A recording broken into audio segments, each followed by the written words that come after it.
المسلمين صلوا عليه اللهم صل على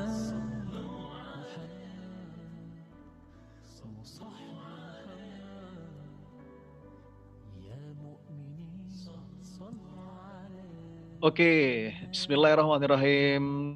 Kita mulai, kita sudah live Bapak Ibu dan kawan-kawan sekalian. Selamat datang saya ucapkan di seri webinar Teras PPA seperti biasa bersama saya Sony Abikim. Ya, seri webinar ini kita selenggarakan sehari 2 kali ya, kajian duha dan ba'da tarawih. Dipersembahkan oleh PPA Institute, oleh Yayasan Abul Yatama Indonesia, Wakaf Peradaban, teman-teman Inspirator Amal, dan juga EOA Gold yang menjadi sponsor utama seri webinar ini. Baik, saya buka dengan salam. Assalamualaikum warahmatullahi wabarakatuh. Alhamdulillahi rabbil alamin. Alhamdulillahilladzi hadana lihada wa ma kunna linahtadiya laula an hadanallah. Allahumma salli wa sallim wa barik ala Muhammad wa ala alihi wa ashabihi ajmain. Apa kabar Bapak Ibu teman-teman sekalian, keluarga PPA dimanapun Anda berada, sehat-sehat ya. Nggak terasa nih kita sudah setengah bulan ya ada di bulan mulia ini. Mudah-mudahan tetap semangat, mudah-mudahan kita tergolong hamba-hambanya yang mendapatkan ampunannya pada bulan ini. Masya Allah. Dari mana aja nih? Boleh absen ya. Udah rame nih alhamdulillah sudah hampir 100 orang. Insya Allah terus bertambah. Gorontalo, Subang, wah ada yang dari Subang. Ustadz Mokhtar juga dari Subang nih live-nya pagi hari ini. Halmahera Selatan, Masya Allah. Bandar Lampung, Surabaya, Langgana nih, Mbak Rizky. Tebing Tinggi, Pak Markasa, sehat-sehat terus. Kota Mubagu, Bu Sunarti, Bu Yuliani Samarinda. Garut, ya Kang Denny dari Santri Oki juga hadir menyimak. Bogor, Kudus, Bekasi, Ponorogo, Sumedang, Bukit Tinggi, Tabalong, Masya Allah, Jombang, Bandung, rame ya, Siak, Umu Alfat juga nih, selalu setia menyimak. Makassar, Balikpapan, Rohul itu Rokan Hulu ya. Cirebon, Brebes, Gorontalo, Gresik, Masya Allah, rame ya teman-teman sekalian, yuk kita serap energinya seperti biasa sebelum mulai acara, karena berkumpul nih dari seluruh Nusantara, dari barat ke timur, dari Aceh sampai Gorontalo, Halmahera tadi, ya, Masya Allah, ngumpul semua di majelis kita, majelis online ini. Meskipun kita ketemu via online, tapi mudah-mudahan Allah juga memberikan kepada kita fadilah, keutamaan selayaknya majelis ilmu secara offline, ya. Alhamdulillah teman-teman sekalian, masih istiqomah kita, ya. 2 kali sehari sepanjang Ramadan, nggak terasa sudah 15 hari ini kurang lebih kita bareng-bareng. Dan nanti ada jedanya juga ya, besok itu kita libur dulu webinar Teras PPA. Kenapa? Karena kita mau fokus menyelenggarakan kelas online yang Heart Mastery for Communication bersama Ustadz Zulfikarullah. Jadi seharian kita selenggarakan itu, oleh karena itu besok kita libur dulu, insya Allah kita mulai lagi lusa ya. Pokoknya informasi-informasi seputar webinar Teras ini pantau terus di channel Telegram, webinar Teras PPA, atau juga grup WhatsApp yang Anda tergabung di dalamnya. Baik, mudah-mudahan bisa ikut sampai selesai. Amin. Ini Mas Alfikri ya. Baik, ada juga Teh Eva nih dari Bandung. Masya Allah. Baik teman-teman sekalian, seperti biasa saya harus mengumumkan di awal acara, insya Allah sepanjang Ramadan ini kita akan bagi-bagi hadiah, bagi-bagi rezeki Ramadan, bagi-bagi door prize. Dan gak tanggung-tanggung, ada 6 door prize yang kita bagikan setiap harinya. Kajian duha 3, kajian malam 3. Jadi totalnya ada 6. Dari 6 itu 4 dalam bentuk merchandise, bisa buku, bisa kaos, bisa topi. Pokoknya menarik ya, tergantung apa yang ready oleh teman-teman panitia ini. Lalu 2 keping emas 24 karat dari EOA Gold. Sudah banyak yang dapat dan bahkan ada yang dapat berkali-kali karena saking rajinnya ikut challenge, saking rajinnya ngeresum ya kajian kita judul demi judulnya. Ada yang belum tahu, jangan-jangan ada yang belum tahu, yuk ikutan yuk challenge-nya supaya kebagian juga nih rezeki Ramadan. Ya, bagaimana caranya Mas? Caranya saya kopas ya di kolom chat. Nah, ini caranya nih. Anda cukup mudah, hanya memposting atau share resume atau poin apa sih yang paling berkesan buat Anda dari kajian demi kajian di webinar Teras PPA? Poin apa yang paling ngena di hati Anda? Lalu share di media sosial, sertakan hashtag 3 ini nih, Teras PPA, yang kedua hashtag EOA Gold, dan hashtag judul kajiannya. Untuk kajian pagi hari ini, hashtagnya adalah infak sebagai lifestyle. Jadi hashtag infak sebagai lifestyle. Kalau hashtag tuh nggak ada spasi ya, supaya panitia mudah nyarinya nih, gitu ya. Kalau nggak pakai hashtag nanti nggak kedetek sama panitia. Lalu sertakan juga link webinar Teras PPA, ya kawan-kawan, supaya semakin banyak orang yang join.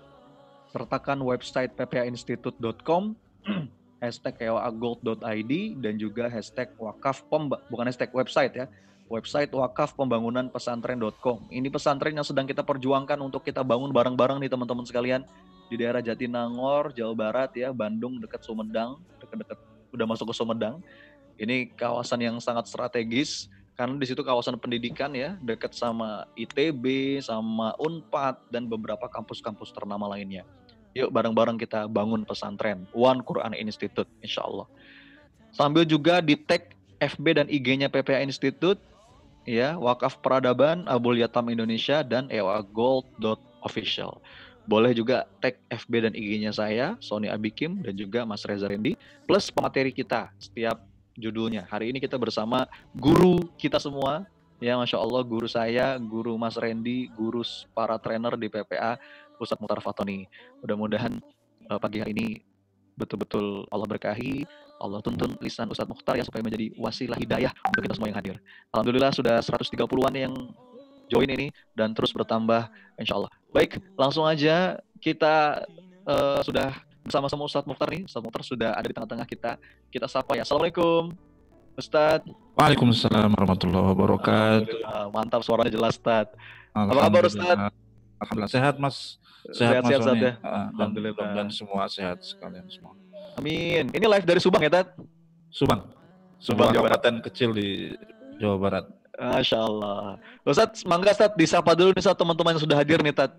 Ada hampir 150 orang. Geter rasanya. Assalamualaikum teman-teman semua. Warahmatullahi wabarakatuh. Salam dan rahmat Allah, cintanya Allah dan berkahnya selalu Allah limpahkan kepada kita semua yang hadir di sini dengan meniatkan untuk ridhonya Allah, insya Allah yang sehat, semakin sehatkan, dijagain dari segala penyakit, yang disembuhkan, yang sedang ada problem, semoga Allah selesaikan semuanya. Masya Allah, Masya Allah, amin Allah. Ini juga ada dari Malaysia juga nih Tat, yang hadir. Berapa? Saya juga lihat di chatting ada yang dari Jombang hadir. Ya, sehat-sehat ya. Ada nyimak, alhamdulillah. Masya Allah. Sehat-sehat selalu, insya Allah. Ustaz, sedikit gambaran Ustaz, apa materi pagi hari ini menarik nih Ustaz untuk sama-sama kita simak. Apa yang mau kita bahas Ustaz pagi hari ini?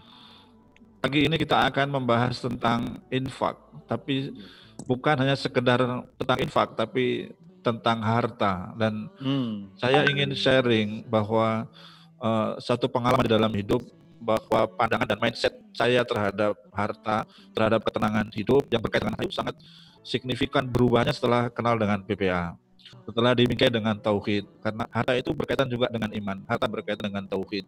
Begitu juga kita infak, sedekah, wakaf, zakat dan sebagainya. Dan ternyata ketika kita benar di dalam mengelola harta, baik dalam posisi lebih atau dalam posisi berkurang, karena kacamata adalah tauhid, semuanya yang hadir adalah ketenangan. Ternyata di balik ketenangan itu Allah hadirkan jaminan Allah, pertolongan Allah, rezeki yang tidak disangka-sangka. Itulah yang membuat saya berubah mindset saya, dan insya Allah akan saya share kepada teman-teman semakin mantap, semakin kokoh di dalam kehidupan di dunia ini.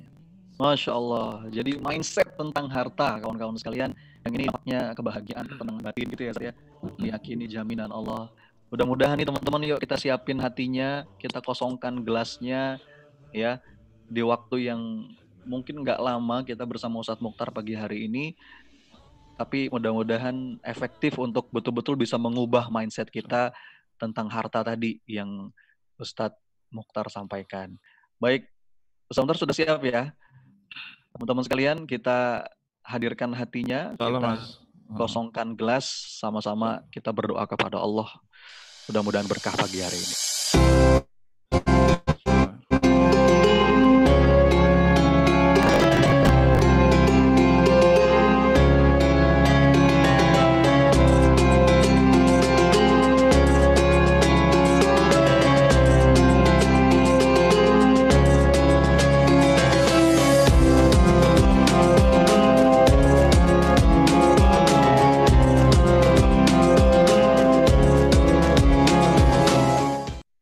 Baik, bismillahirrahmanirrahim, teman-teman sekalian.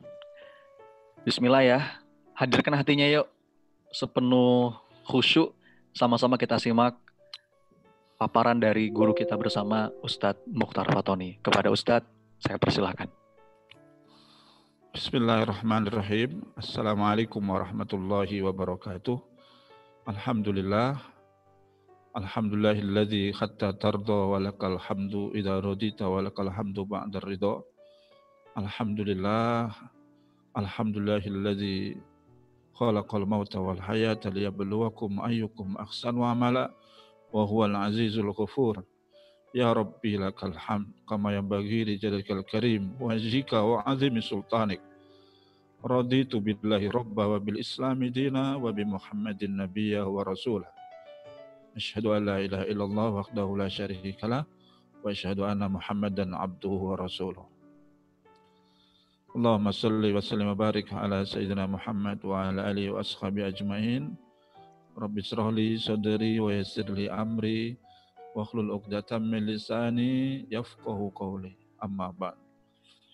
Teman-teman, Bapak Ibu sekalian yang dirahmati Allah, alhamdulillah kita sekarang berkumpul bermajelis di webinar Ramadan Teras Temu Rasa PPA, dan semua kehadiran kita insya Allah kita niatkan untuk sama-sama tholabul ilmi, sama-sama untuk menggapai rahmat Allah.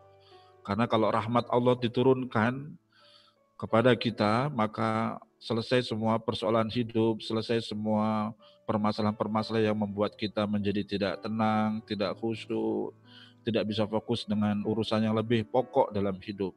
Dan Allah telah kabarkan lewat risalah Rasulullah, ketika kita bermajlis dengan sungguh-sungguh, insya Allah Allah turunkan keberkahan, turunkan sakinah, turunkan ampunan, ya. Sebagaimana Rasulullah pernah mengingatkan kepada kita, teman-teman, man istama'a fi qaumin fi baitin min buyutillah. Siapa yang berkumpul, siapa yang berentitas, ya, di dalam satu media seperti ini, dari semua entitas yang ada, fi baitin min buyutillah, dari rumah-rumah Allah, yang mengingatkan kita pada zikir kepada Allah, tatanazzalu alaihimul malaikah, para malaikat juga hadir di tengah-tengah kita, di rumah-rumah kita, di sudut-sudut ruangan kita, hadir mendoakan kita, menghampirkan rahmatnya, memintakan ampun kepada Allah Subhanahu wa taala. Dan dengan rahmatnya itulah kemudian Allah berikan kebaikan-kebaikan kepada kita. Semoga di majelis ini yang sakit segera disembuhkan, yang sedang ada kesulitan mudah-mudahan Allah mudahkan.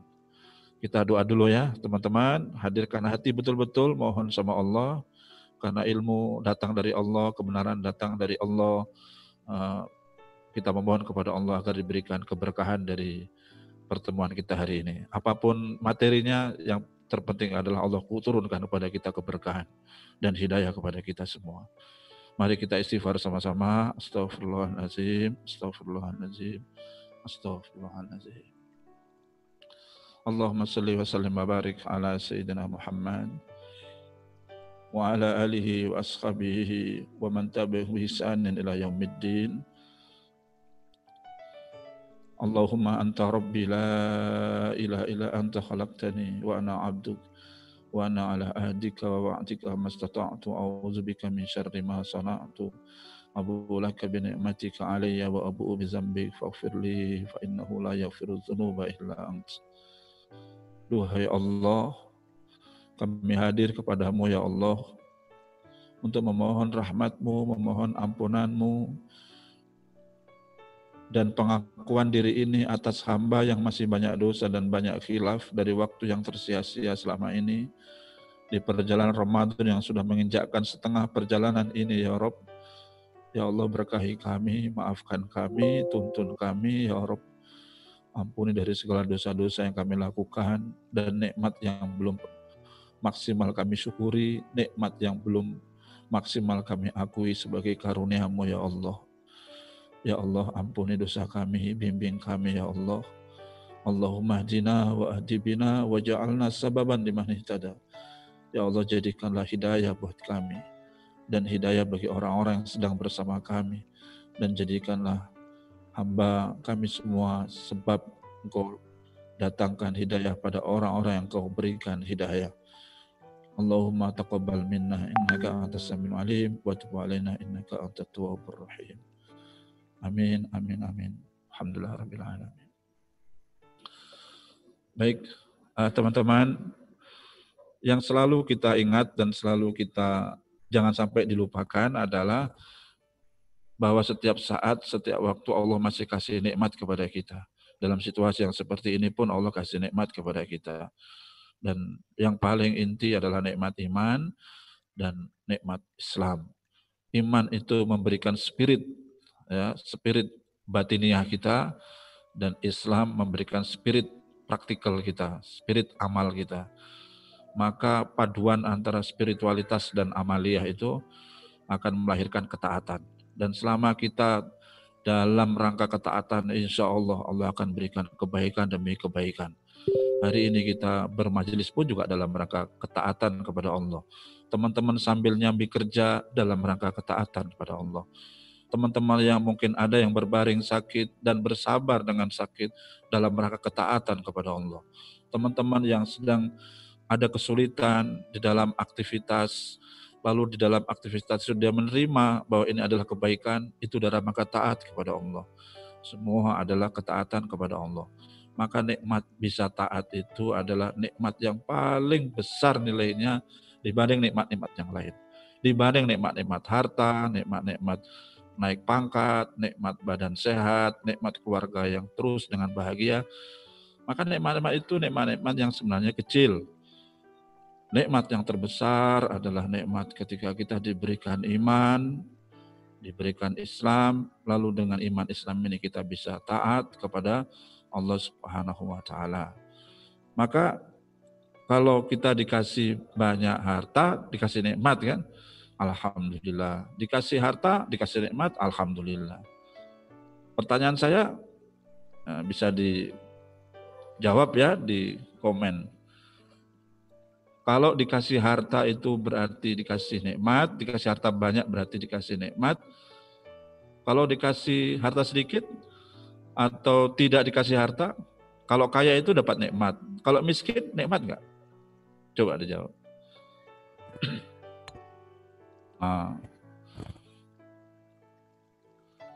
Ya, nikmat juga. Mudah-mudahan bukan sekedar teori ya, bukan sekedar teori, tapi memang mari kita coba sama-sama renungi. Nikmat, kasih harta banyak, nikmat. Tapi nggak dikasih harta, nikmat juga ya. Naik pangkat, nikmat. Kalau di PHK, nikmat nggak kira-kira? Oh, nikmat juga. Sehat, nikmat. Ya, sehat itu nikmat kan, kata Rasulullah juga. Nikmatani maghbunun fihi makatsirun minan nas. Ada nikmat yang sering dilupakan banyak orang, nikmat sehat. Terus kalau sakit gimana? Nikmat nggak kira-kira? Masya Allah. Sekarang begini. Saya coba untuk bisa membawa pada satu rasa. Jadi, dan itu harus kita alami memang. Kalau memang sampai kepada titik bahwa sesuatu yang menurut kita ini nggak enak, tapi kok jadi nikmat ya. Kadang-kadang kita kan suka menjawab, nikmat itu kan sesuatu yang enak-enak saja. Kalau uang banyak bisa beli apa-apa, nikmat. Berarti kalau nggak bisa apa-apa, nggak nikmat dong. Nah, maka bagi orang yang beriman, apapun keadaannya, seperti kalau di dalam soal Fatihah, kita kan selalu diingetin sama Allah kan. Iyyaka na'budu wa iyyaka nasta'in, ihdinas siratal mustaqim, siratal ladzina an'amta 'alaihim. Jadi keindahan kita hidup ini, entah sampai kapan ya hidup kita, tapi hidup yang paling indah, yang paling bermakna itu ketika kita hidup di jalan hidayah kan begitu. Nah, jalan hidayah itu yang gimana? Siratal ladzina an'amta 'alaihim. Jadi jalan orang dikasih nikmat. Jadi orang dikasih nikmat. Di situ dijelasin nikmat itu adalah minal nabiyyin wasyuhada wassalihin. Para nabi, para syuhada, para siddiqin, solihin, orang-orang yang soleh. Di situ nggak disebutkan orang yang dapat nikmat itu orang yang juga minal agniya misalnya kan. Orang kaya, orang yang sukses bisnisnya, orang yang sudah membuat beberapa perusahaan, itu nggak masuk. Tapi minan nabiyyin wasyuhada wasiddiqin wassolihin. Pertanyaannya, apakah orang solihin itu selalu hartanya banyak? Kan enggak juga.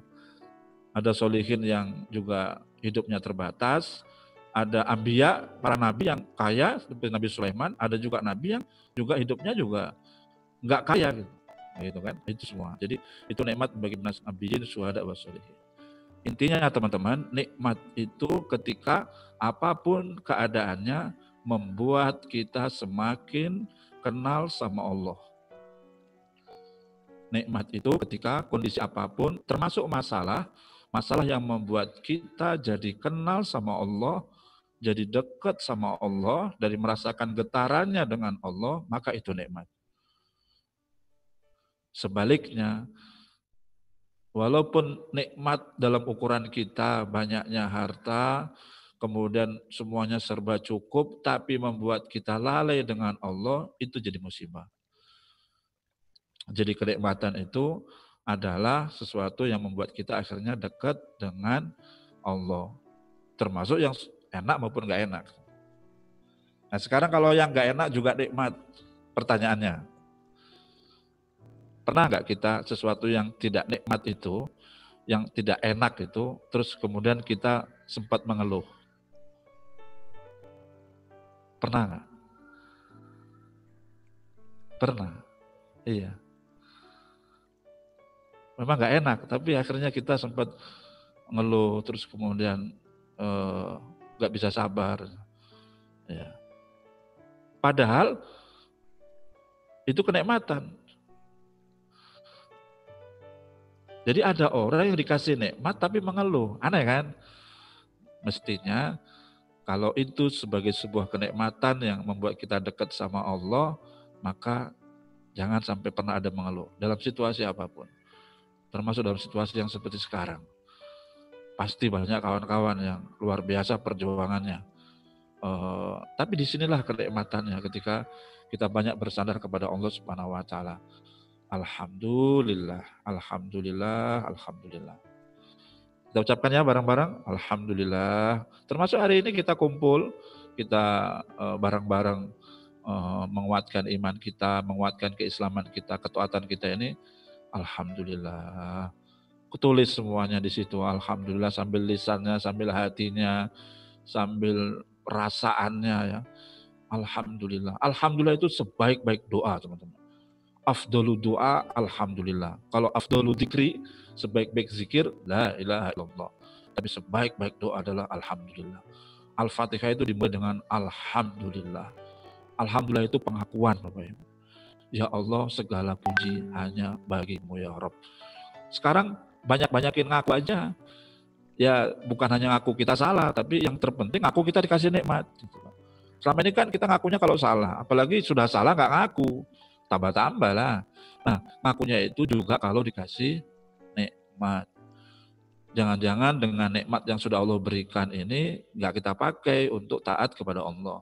Makanya alhamdulillah ya Allah hari ini bisa ketemu, bisa kumpul, bisa majelis. Alhamdulillah ya Allah dengan kondisi badan yang belum sehat, tapi Engkau masih titipkan iman di dada ini ya Allah. Alhamdulillah ya Allah anak-anak semua sehat. Semua membuat kita alhamdulillah, alhamdulillah. Kalau dengan yang sedikit-sedikit, yang kecil-kecil kita mudah beralhamdulillah. Kalau dengan yang kecil-kecil, yang sederhana-sederhana, yang sedikit-sedikit kita mudah bersyukur dan berbahagia, dijamin sedikit pula yang membuat kita sedih. Sedikit pula yang menjadi sebab kita menderita. Sedikit pula yang membuat kita menjadi berduka.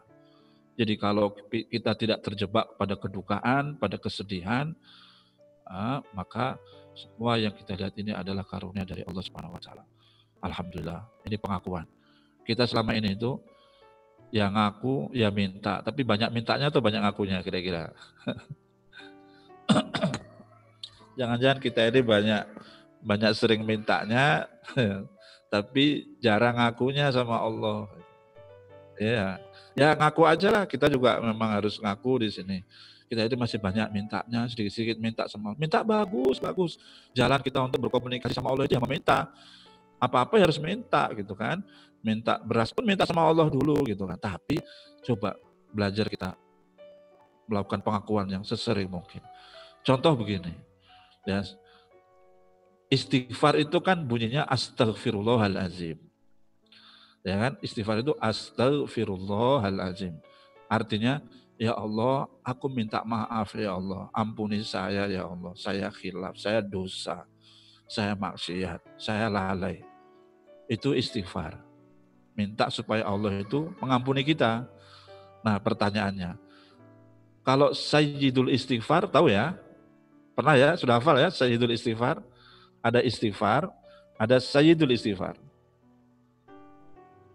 Hafal ya? Insya Allah hafal. Atau sudah ada yang tahu? Sampaikan aja kalau sudah. Nah, sudah. Alhamdulillah. Hafal apalagi. Masya Allah ya. Nah, kalau Sayyidul Istighfar itu namanya induknya istighfar. Jadi kayak hari-hari biasa, Senin, Selasa, Rabu. Tapi kalau induknya hari itu Jumat, kayak hari sekarang. Sayyidul Ayyam itu hari Jumat. Tapi kalau Sayyidul Istighfar, bunyinya kan malah begini. Allahumma anta robbi, la ilaha illa anta, kholaqtani, wa ana abdu. Nah, pertanyaannya, ada yang diminta? Gak ada. Jadi malah sebut Sayyidul Istighfar itu malah gak ada permintaan. Kalau gak ada permintaan berarti apa? Pengakuan. Maka yuk kita akui termasuk harta-harta yang sudah Allah titipin ini, ya awas jangan sampai kita salah dalam melakukan pengakuan kepada Allah atas harta kita. Ya kan? Lebih banyak minta hartanya tapi tidak diakui harta ini bagaimana asal-usulnya, dari mana harta itu, dan dikemanakan harta itu gitu kan.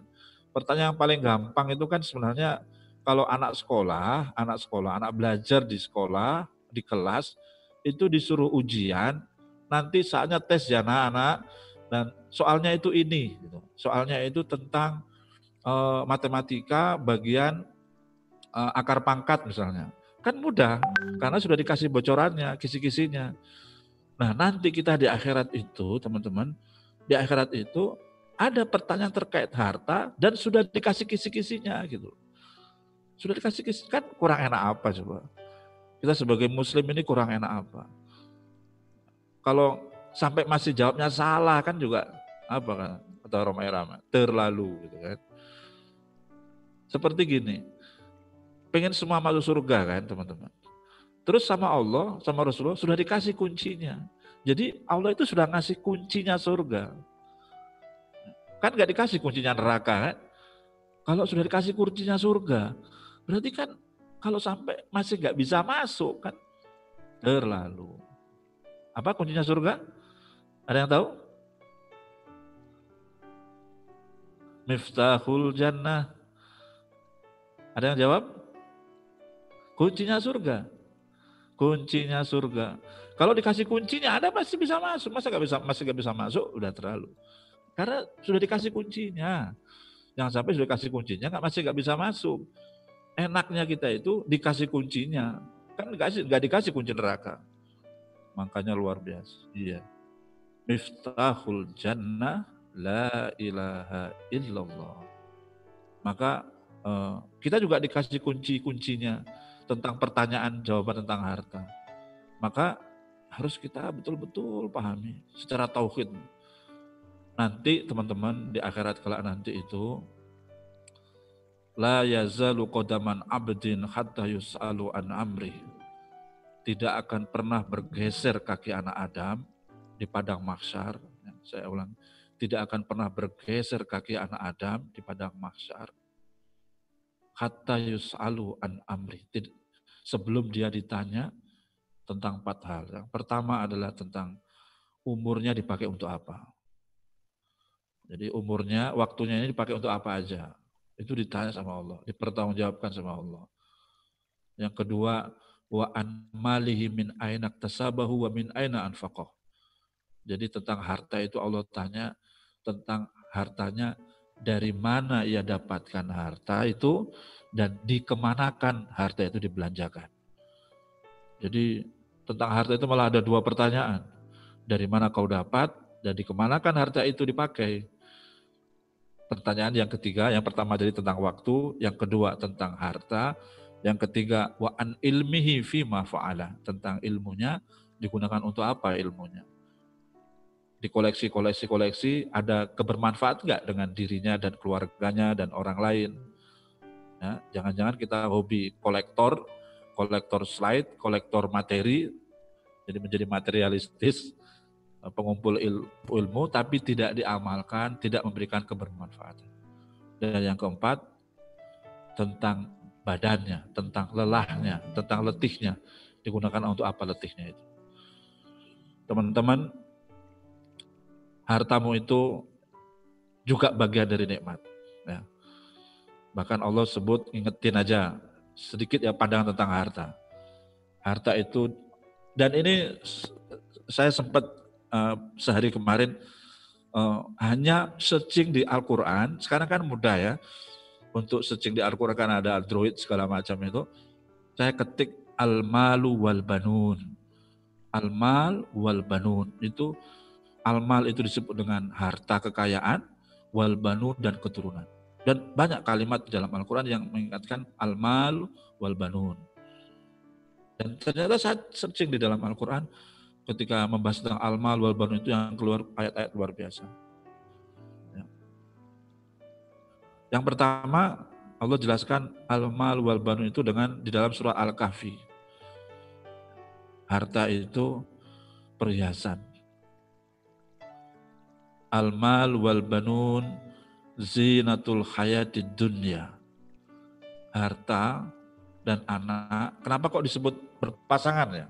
Begini, karena dua ini adalah simbol membuat orang itu merasa sukses. Ya, dianggap sukses betul kalau ada tercapai dua hal ini. Dan Allah rangkai dua kata ini karena begini, ada orang yang hartanya banyak tapi tidak dikasih anak. Ada juga begitu.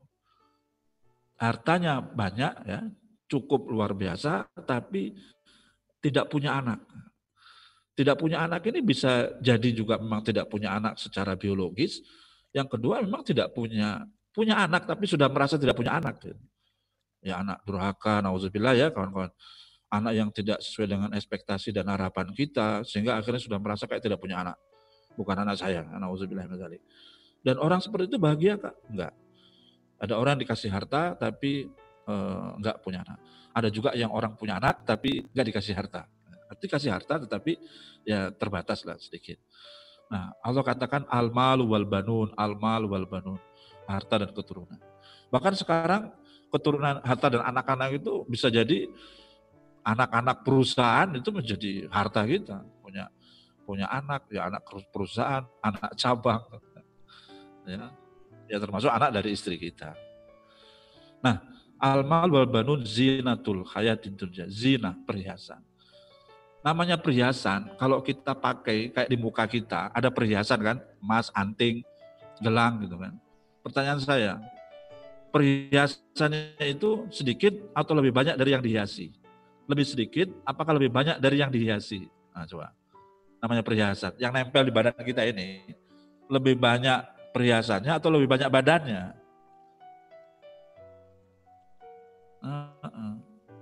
Pasti namanya juga perhiasan, paling yang nempel ada kalung, mungkin ada yang di antik, segitu aja.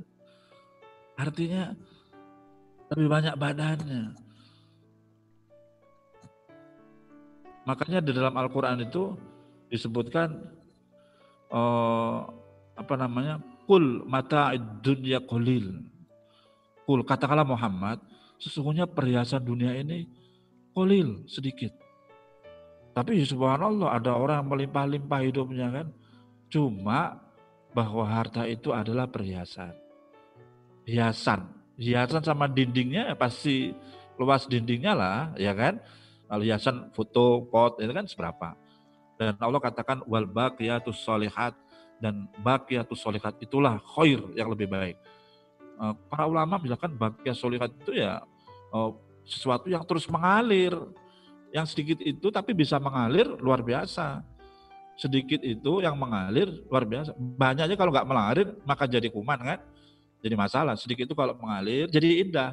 Sesuatu yang mengalir kan jadi indah. Air mengalir indah.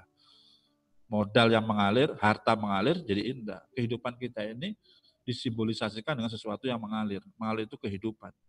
Sampai kehidupan, keindahan jannah itu digambarkan, ya walaupun kita nggak bisa menggambarkan, tajri min tahtihal anhar. Sesuatu yang mengalir, gemercik air. Nah, kayak audio ini kan gemercik air. Kita hidup ini ada yang mengalir karena darah. Ya kan? Kita bisa bernapas karena ada yang mengalir, karena ada aliran udara. Nanti juga begitu, harta itu kalau nggak mengalir jadi masalah. Ya kan? Nah, wal baqiyatus sholihat itu sesuatu yang apa itu bentuknya? Semua kebaikan yang menjadi kebaikan, sedikit tapi menjadi kebaikan, insya Allah. Para ulama juga mengatakan baqiyat sholihat itu ya bacaan. Saya juga tidak sekedar cuma bacaannya, tapi pemahaman terhadap subhanallah walhamdulillah wala ilaha illallah Allahu akbar. Itu disebut dengan baqiyatus sholihat. Ketika dalam situasi yang susah, misalnya terkait dengan sedikit tadi, tetap fokus subhanallah. Seperti kayak kisah Nabi Yunus. Ya, la ilaha anta subhanaka inni kuntu minadz zalimin. Ya kan? Ketika dalam kondisi yang hiasan ini ternyata cukup membuat kita sangat dekat sama Allah, bersyukur, alhamdulillah. Hiasan yang kecil ini tetap membuat kita tetap just fokus on Allah, tetap kembali pada Allah, la ilaha illallah. Dan Allahu akbar, itu baqiyatus sholihat. Yang kedua, harta itu bisa menjadi sumber kemelekatan. Dan ini adalah akidah kita. Jadi ada akidah dalam hartamu, ya, bahasanya itu. Ada iman di dalam hartamu. Apakah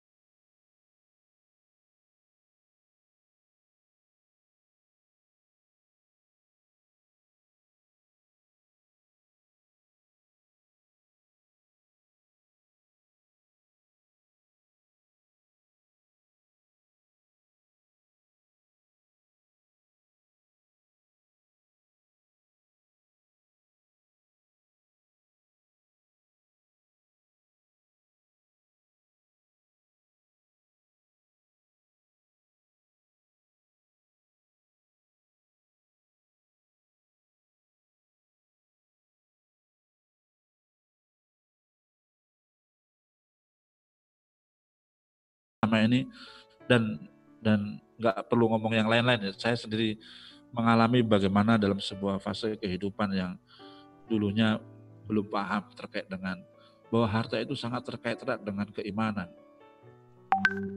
Ya, harta itu kadang-kadang kalau kita tidak sadar, teman-teman, sampai begini, semua bentuk jeripaya yang kita dapatkan atau puncak karir yang sampai kita peroleh sekarang, sehingga dengan puncak karir, penghormatan, terus sebagainya, mungkin dengan subscribe misalnya, atau dengan follower yang sebegitu banyak, lalu kemudian banyak penghasilan kita dapatkan, itu kan mau tidak mau, sadar atau tanpa sadar, fitrah kita mengatakan, ya ini kan karena kerja keras saya, Mas.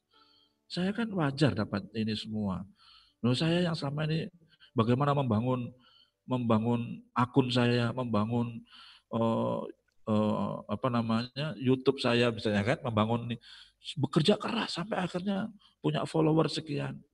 Atau kerja keras saya selama ini membangun perusahaan saya sampai akhirnya mendapatkan sesuatu yang sekarang ini dianggap memang sukses, melimpah. Tapi itu sumber kemelekatan. Kemelekatan itu artinya bahwa dapatnya harta itu karena sebab jerih payah dia, kerja keras dia, karena sebab ilmu dia. Karena kemelekatan itu akhirnya eman, sangat sayang, sangat cinta. Ya. Surat Al-Fajr. Wa tuhibbunal mala hubbang jamma. Wa tuhibbunal mala al-mal, dan begitu mencintai harta sampai Allah sindir dengan kecintaan yang begitu melekat. Makanya kalau begitu melekat kan, ketika kehilangan, sedih nggak kira-kira? Sedih.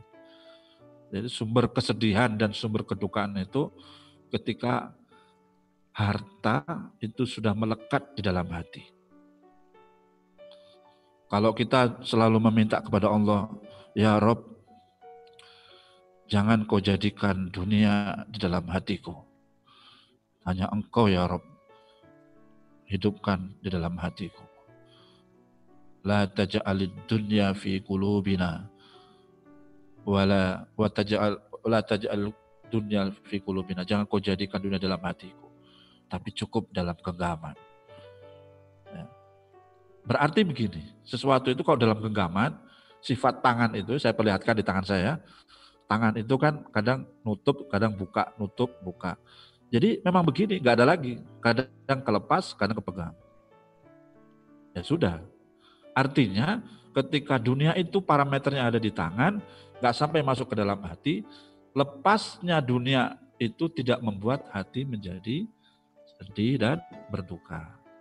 Ya sedih boleh, tapi jangan lama-lama. Ada aturannya kok. Ya, sedih itu boleh, berduka itu boleh, tapi ya sedih yang dikembalikan kepada Allah. Karena Allah yang memiliki semuanya. Kan ucapannya kan innalillahi wa inna ilaihi raji'un. Jadi semua ini milikmu ya Allah dan semua kembali kepadamu. Bahayanya kalau terlalu melekat, nanti akhirnya itu menjadi keyakinan dan itu yang membuat Allah murka. Artinya jika orang yang menjadikan tercapainya kekayaan dan harta itu karena sebab dari kerja keras kita, sebab dari ilmu kita, maka orang tersebut sudah menjadikan harta sebagai berhala baru. Bahaya kan, ngeri kan? Apa tandanya orang yang memberhalakan harta? Apa tandanya orang yang memberhalakan harta? Ya, tanda orang yang memberhalakan harta adalah ketika harta itu, ini bagi orang yang misalnya lagi bangkrut nih, maka dia sedih berkepanjangan, dia berduka berterusan. Nah, berarti hatinya sudah diisi dengan harta, karena sedih, bahagia itu kan di hati kan. Kalau di tangan mestinya nggak sedih. Nah sebaliknya tanda orang yang memberhalakan harta ketika dia sedang dalam puncak karir, ketika keberhasilan, jadi ketika dia mendapat sesuatu, lalu dia mengatakan, ini kan karena ilmu saya, kerja keras saya mas. Nah itu yang saya gambarkan antara Qarun versus Nabi Sulaiman. Ya, kan? Qarun kurang kaya gimana, kekayaannya tidak bisa diangkat kuncinya oleh 10 orang, lebih. Qarun ini hidup di zaman Nabi Musa, bahkan sepupunya. Musa bapaknya namanya Imron, ya. Kakaknya Imron itulah punya anak namanya Qarun. Kaya raya. Tapi ketika Qarun sukses, kira-kira misalnya ditanya sama wartawan kira-kira gitu. Qarun, Anda gimana komen Anda dengan kekayaan semua ini? Apa jawabnya teman-teman? Di surat dijelaskan dalam Al-Qur'an, surat Al-Qasas ya, Al-Qasas ayat 78. Dia jawabnya begini, dia bikin kira-kira dia mengomentari keberhasilannya itu, bikin statusnya itu pendek, tapi fatal. Statusnya pendek tapi fatal. Kalimatnya simple dan itu diabadikan dalam Al-Quran, soal Qasas. Apa kalimatnya? Innama utitu ala ilmin indi. Apa artinya? Sebaiknya tidak merokok di sini. Bukan ya. Jadi Quran mengatakan kira-kira begini. Innama bahwasanya utitu aku dapat semua ini, harta yang aku dapat ini karena ilmu saya. Nah, berarti kan keberhasilannya itu disandarkan kepada ilmunya, pada kehebatannya. Allah suka nggak dengan begitu? Allah nggak suka. Akhirnya dibenamkan sama Allah Subhanahu Wa Taala. Jadi mensikapi kesuksesan atau mensikapi harta itu hanyalah titipan Allah. Saya ini nggak ada apa-apanya mas. Seperti komennya Nabi Sulaiman, suksesnya luar biasa, kekayaannya luar biasa, ya kan? Tapi ketika ditanya misalnya kira-kira Ustaz, Bang Sule, kira-kira gitu. Apa komen Anda dengan semua kekayaan ini? Dengan istana yang luar biasa, yang gemerlap luar biasa. Kalau Qarun tadi komennya, ya ini kan semua karena ilmu saya, karena kerja keras saya. Wajar dong mas kalau saya dapat sampai seperti ini. Berapa tahun saya membangun bisnis saya sampai seperti ini. Nah, itu Qarun. Mindset Qarun itu.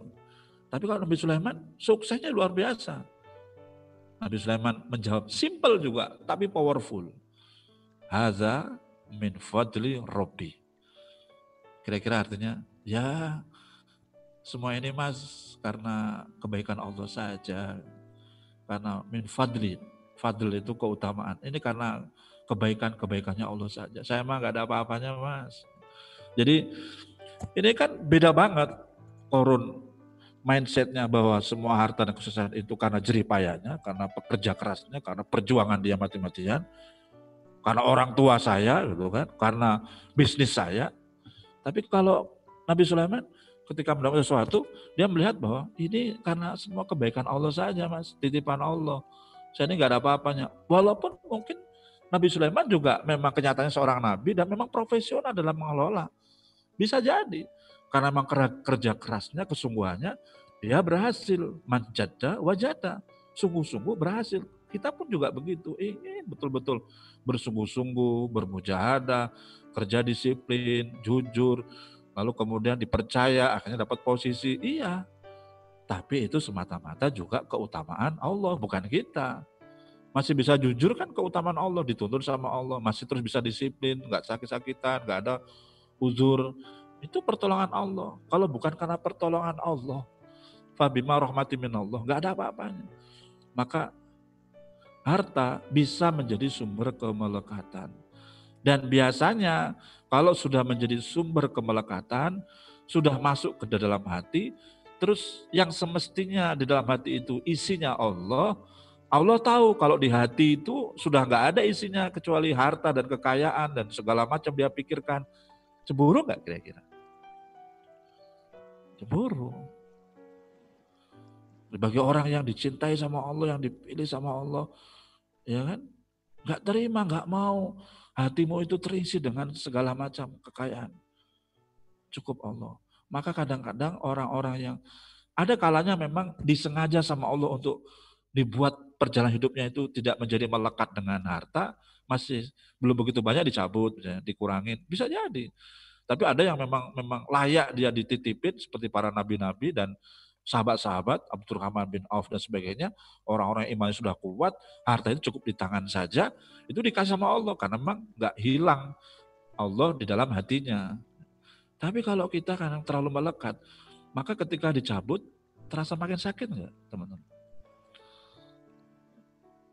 Semakin melekat, semakin itu hilang atau lepas, semakin sakit. Kalau nggak melekat biasa di tangan, ya sudah lepas, kadang datang lepas, nggak terlalu sakit. Seperti tukang parkir ya.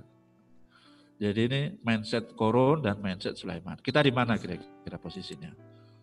Dikasih harta, kemudian semuanya kebaikan Allah. Begitu juga ketika nggak dikasih harta, atau ya nggak banyak hartanya, bahkan kesulitan dalam harta, tetap itu juga dikasih Allah Subhanahu Wa Taala kebaikan. Itulah sebabnya harta merupakan ujian, harta merupakan cobaan. Harta itu ujian kita, cobaan kita. Berapa banyak orang-orang yang kemudian akhirnya pecah keluarganya itu hanya karena gara-gara harta. Berapa banyak akhirnya kita menjadi permasalahan dengan anak juga karena harta. Allah jelaskan soal Al-Anfal, ya, surat Al-Anfal surat ke-8 ayat 28, wa alamu annama amwalukum wa auladukum fitnah. Harta itu ujian bagi kita. Maka bisa jadi padahal cinta kepada harta itu sebenarnya cinta yang paling rendah. Jadi cuma kita itu ngambil manfaat. Tapi berapa banyak potensi ganjelan tisu ya kalau di dalam PPA itu disebabkan kan karena harta. Putus persaudaraan karena urusan utang piutang. Putus persaudaraan, putus kekeluargaan bahkan hanya karena urusan masalah waris, ya kan? Bahkan tidak sedikit yang bercerai hanya karena masalah finansial, masalah harta. Harta ini fitnah.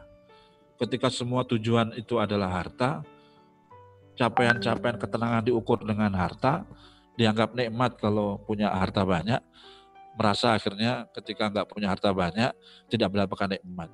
Ketika menikah hartanya pas-pasan itu bukan karena pas butuh mobil dapat mobil bukan, tapi ketika dikasih harta setelah menikah malah diuji dengan harta yang minim, merasa nikahnya gagal. Bahkan ada yang ketika dia bergerak, berkiprah, hartanya susah, utang belum lunas, ya, masalah-masalah finansial belum beres, dia menganggap doanya gagal, ibadahnya gagal. Nauzubillahi min dzalik. Makanya harta itu ujian, teman-teman. Dan itu potensi ganjalan tisu. Dan bagaimana kita mensikapi ujian? Jangan sampai gagal dalam ujian. Allah sudah kasih kisi-kisinya. Jadikanlah semua ini kebaikan dari Allah. Ya, dapat utang nggak masalah. Sah-sah saja dapat utang kalau menurut saya. Selama utang itu utang yang baik, utang yang halal, bukan utang riba. Utang yang sesuai dengan aset yang kita miliki. Bisa jadi orang punya utang melebihi dari aset yang kita miliki karena tamaknya kita. Nah makanya masih bisa orang bisa tenang. Yang penting hidup kita bisa merasakan nikmat dan ketenangan. Tadi sudah saya sampaikan, nikmat anugerah kebaikan, harta juga merupakan anugerah, tapi bisa jadi harta itu belum tentu menjadi anugerah. Allah sini dalam surah Al-Mu'minun, surah 23 ayat 55 ya, 23 ayat 55. Ayak sabuna annama yamidduhum minal mal wal banin. Jadi apakah mereka itu mengira, ya, dalam surah Al-Mu'minun itu Allah bilang gini loh, orang aku kasih harta. Apakah mereka mengira kalau saya kasih harta banyak itu berarti aku kasih banyak kebaikan juga? Nah gitu pertanyaannya. Yusari'ulahum fil khairat. Bal, padahal tidak. La yash'urun, sayangnya mereka tidak merasakan, tidak merasa. Jadi anugerah harta itu akan jadi nikmat dan kebaikan manakala anugerah kebaikan harta ini menjadi jalan kita dekat sama Allah, menjadi jalan kita memberikan kebaikan ke sebanyak-banyak orang. Baru itu nikmat. Makanya tujuan hidup kita karena perhiasan itu kecil, sumber kemelekatan, bahkan ujian itu nikmat. Maka teman-teman, fokus kita adalah ke Allah Subhanahu wa Ta'ala. Kesuksesan terbesar adalah ketika kita semakin kenal sama Allah dalam situasi apapun. Maka apapun yang kita dapat hari ini, baik termasuk kesulitan finansial, itu bisa menjadi kenikmatan. Ketika kita semakin dekat sama Allah. Mudah bagi Allah kok. Mudah bagi Allah untuk menghadirkan harta dan anak keturunan. Dan uniknya di dalam Al-Quran itu, kemudahan yang Allah berikan itu rumusnya bukan, ya sudah kalau begitu, kalau kamu pengen punya harta yang melimpah, kerja sana. Jadi instruksinya nggak begitu dalam Quran. Tapi kerja itu bagian dari domain kita sebagai hamba untuk mendapatkan kebaikan harta. Tapi bukan rumus. Rumusnya malah unik. Kalau pengen dapat harta, dapat anak, surat Nuh ayat 12. Surat 71 ayat 10 sampai 12. Jadi bukan disuruh kerja sama Allah malahan. Untuk mudah dapat harta ya. Karena yang punya hartanya kan Allah. Allah Maha Kaya. Gampang kok Allah ngasih ke hambanya itu. Nggak ada kesulitan sedikit. Gampang, pekerjaan paling mudah. Nah pertanyaan kenapa kok bukan kita yang dipilih gitu kan. Kok bukan kita yang dipilih, kok bukan kita yang ditunjuk gitu. Makanya segampang itu. Tapi kenapa kok susah? Caranya itu baikkan sama Allah. Dengan cara apa surat Nuh? Cara untuk bisa memudahkan harta sampai ke kita dengan cara apapun, itu dengan istighfar kepada Allah. Yursilis sama'alaikum midrara wa yubditkum bi amwal wa banin. Jadi Allah berikan kepada kita harta dan keturunan. Caranya minta maaf sama Allah. Jangan-jangan kita memang hubungannya kurang baik sama Allah, masih suudzon sama Allah, nggak diperbaiki hubungannya, jadi Allah nggak beresin finansial kita. Jadi semudah itu caranya, dan itu rumus dari Allah. Astagfirullahaladzim, minta maaf karena kita salah, bisa jadi karena Allah belum berikan harta sebab kita memang salah. Astaghfiru rabbakum innahu kana ghafara. Ya dengan berbagai macam lah ikhtiar-ikhtiar kita membuat kita salah. Jadi kuncinya minta maaf. Yang kedua, baikin sama orang tua. Karena ridhonya Allah letakkan pada ridho orang tua. Jadi kalau pengen hartanya dimudahin, cara Allah itu surat Nuh, perbaiki dengan orang tua, minta maaf sama orang tua dan orang lain. Maka sarannya Allah, kunci atau rumus dari Allah, wa qultu istaghfiru rabbakum innahu kana ghaffara. Istighfarlah, dengan sesungguhnya Allah Maha Pengampun. Kalau sudah kita banyak minta maaf, maka benefitnya Allah kasih apa? Yursilis sama alaikum midraro. Allah turunkan dari langit hujan. Hujan itu bentuk dari gambaran karunia rezeki yang melimpah. Hujannya deras. Jadi istilahnya nggak rintik-rintik lah. Rezekinya bisa melimpah.